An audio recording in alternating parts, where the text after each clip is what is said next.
Humingi ng paumanhin si Baguio City Mayor Benjamin Magalong sa kaniyang constituents dahil sa pagkaabala sa tungkulin bilang Special Advisor ng Independent Commission for Infrastructure na aniyay nakaapekto sa kaniyang oras bilang alkalde.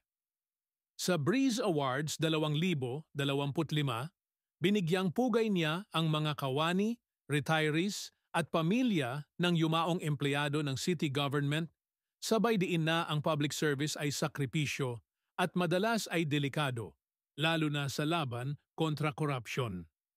Tinuligsa ni Magalong ang korupsyon sa infrastructure projects na tinawag niyang cottage industry sector, kung saan umano'y hanggang ₱900 bilyon sa pondo ng bayan ang nasayang.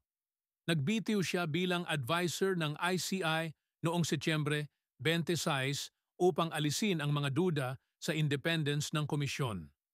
Ayon sa kaniya, ang hakbang ay hindi pagtalikod sa laban, kundi upang protektahan ang integridad ng ICI.